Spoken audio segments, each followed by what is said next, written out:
네, 소개받은 동아대학교 유동 교수입니다. 네, 빠르게 조금 진행하겠습니다.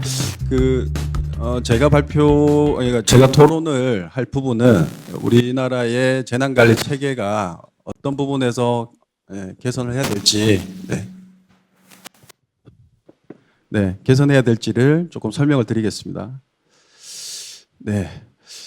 기존에 우리나라의 재난관리에서 고질적인 어떤 문제점을 먼저 한번 짚고 넘어가겠습니다. 근데 이걸 할 때는 미국에서 있었던 실수를 한번 가지고 좀 설명을 간단하게 드리겠습니다.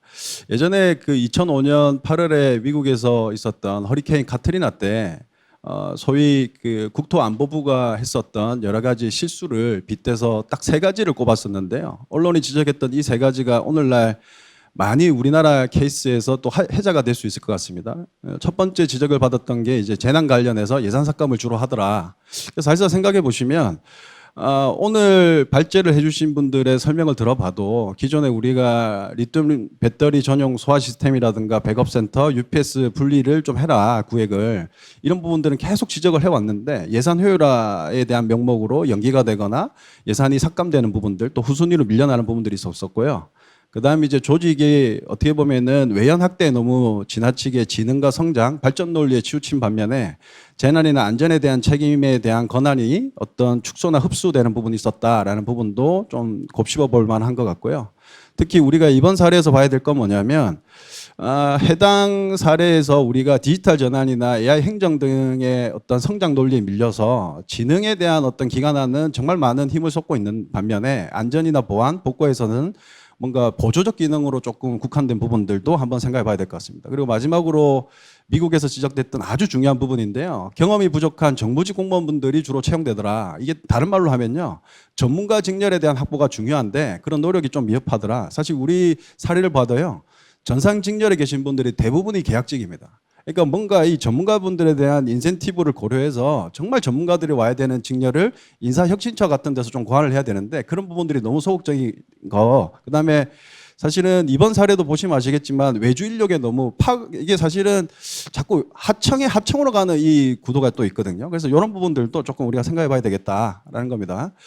이 재난관리 단계가 이 네 단계가 있는데요. 이 네 단계가 사실은 이 업무 안에 갇힌 분들은 이제 예방을 사무로 하시는 분들은 예방 안에 갇혀 있습니다. 사실 우리가 순환구선으로 가야 된다고 자꾸 말씀드리는 이유가 우리가 오류나 어떤 실수가 있으면 앞단과 뒷단에 있는 거를 다 연결해서 봐야 되는데 사무를 하시는 분들은 그 앞단과 뒷단을 잘 안 보세요. 이 말을 이제 영어로 표현하면 애프터 액션 리뷰라고 하는 부분인데요. 우리가 어떤 액션을 해서 어떤 문제가 생겼으면 반드시 학습을 해서 개선해야 되는데 그걸 이제 우리가 미티게이션이라고 그러는데 이 미티게이션이 우리나라 재난관리 단계는 없습니다. 그래서 그런 부분 하고요. 그다음에 우리가 늘 한계라고 지적했던 게 딱 저 네 가지입니다. 점검, 평가, 예측, 협력 안 된다. 이런 것도 한번 생각해 봐야 될 것 같고요. 예전에 카카오 사례와 이번에 우리 국가정보자원 관련 이 화제를 조금 이제 비교해서 보면 우리가 여전히 이 재난 유형별로 대응하는 부분을 이제 조금 이제 미국처럼 미국이 무조건 뭐 맞는 건 아닌데요. 올 해저드. 그러니까 우리가 유형을 좀 따지지 말고 올 해저드로 좀 접근해 보자라는 부분하고요. 그다음에 재난 이전과 동안 이후를 우리가 구분한다 그랬을 때 아까 말씀드린 것처럼 우리가 미티게이션, 뭔가 개선에 대한 부분, 경감에 대한 부분이 비어 있습니다. 저 부분을 우리가 관리 단계 어떻게 넣을 거냐, 그 다음에 그 직전에 리스크 리덕션에 대한 실질적인 활동들, 리스크 평가와 그 다음에 취약성 분석, 그 다음에 이제 예비 평가라는 게 있는데요. 그 부분도 지금 없고요. 그 다음에 서비스 복구에 대한 목표라든가 품질 목표에 대한 부분도 비어 있습니다. 이 부분을 좀 간단하게 비교하겠습니다. 사실은 사고 개요는 그냥 넘어가고요. 이게 중요한 게 아니고요. 재난 이전 단계에 우리가 할 수 있는 관리 영역에서 제일 중요한 거는 숫자를 만들어내야 되는데요.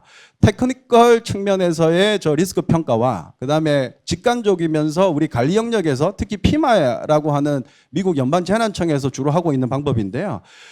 위협이 되는 부분하고 우리가 보호해야 될 자산하고 취약성에 대한 방식을 저렇게 숫자를 만듭니다. 그러면 사실은 재난 이전 단계에서도 우리가 산정할 수 있는 계산을 저렇게 집어넣으면 일단 하이 리스크와 특히 크리티컬 리스크가 이미 나와 있었다라는 겁니다. 저런 부분들이고요. 그 다음에 우리가 또 정성적으로 만약에 미국 연방재난청에서 하고 있는 리스크 평가를 우리가 관리 영역에서 저런 매니징하는 부분에서 우리가 숫자를 내보면 마찬가지로 저렇게 등급이 안 좋은 쪽의 조합 같은 것들을 이미 우리가 알 수 있었다는 겁니다. 근데 우리는 제도나 관리 영역에 이런 구체적인 부분이 없다 보니 이걸 정확하게 재난 이전 단계에서 잘 안 했다, 느슨하게 했다, 이런 부분들 좀 말씀드리고 싶었던 거고요. 이 취약성 분석도 굉장히 중요합니다. 어떤 취약성들이 있는지를 또 이렇게 쭉 따라가다 보면 평균 취약성 등급이라고 하는 저 등급도 나올 수 있었다는 겁니다. 저런 부분을 말씀드리고 싶었던 거고요. 그다음에 재난 동안에도 마찬가지로 이 재난 피해 예비 평가를 미리 사전에 우리가 숫자를 만들어내야 됩니다. 그래서 저런 부분들도 없었다. 그다음에 이후 단계에서도 저렇게 숫자를 만드는, 특히 저는 이 부분을 좀 강조하고 싶은데요. 우리가 지금 복구율을 엄청 강조하고 있는데 사실은 이 복구율은요, 긴급하게 복구하는 겁니다. 그러니까 이게 사실은 어디까지 완성된 형태는 잘 모릅니다. 그다음에 보안에 대한 취약성도 있습니다. 왜냐하면 긴급하게 복구를 하기 때문에 복원에 있어서는 좀 완벽하지가 않은데, 우리가 좀 숫자로 따져봐야 될 건 뭐냐면, 우리는 지금 RTO만 얘기하고 있는데요. 어느 시간대까지 우리가 복구할 거냐? 그 지금 오늘 보니까 45.7%, 8% 나오는데, 이게 중요한 게 아니라 사실은 백업이 어디까지 됐느냐도 중요하고요. 우리 서비스에 대한 거를 좀 두드려 봐야 됩니다. 그러니까 서비스 레벨이 어디까지 완성되고 있는지도 같이 들여다봐야 되는데, 이게 좀 모호하다라는 부분입니다. 그래서 우리 어떤 고질적인 문제점에서 중요한 부분들을 좀 놓치지 말았으면 좋겠다라는 거고요. 우리는 이런 불안전한 환경 안에서, 이게 사실은 새로운 게 아니고요, 예전부터 쭉 있어 왔던 걸 다시 한번 정리한 겁니다. 그러니까 이거를 학습을 좀 제대로 하자는 측면이고요. 우리의 어떤 전략은 다시 말씀드리지만 애프터 액션 리뷰를 좀 명확하게 하자. 그래서 무슨 일이 일어났고 무엇이 작동됐고 무엇을 개선해야 되느냐, 이건 어디서 할 수 있냐면 바로 조사위원회입니다.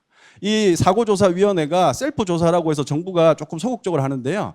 이번 케이스도 뭔가 명확하게 해서, 예전에 우리가 SK CNC 케이스에서도 학습했던 부분이 왜 업데이트가 안 되거나 연동이 안 됐을까 생각해보면 이런 사고조사를 너무나 소극적으로 했던 부분이 있을 것 같습니다.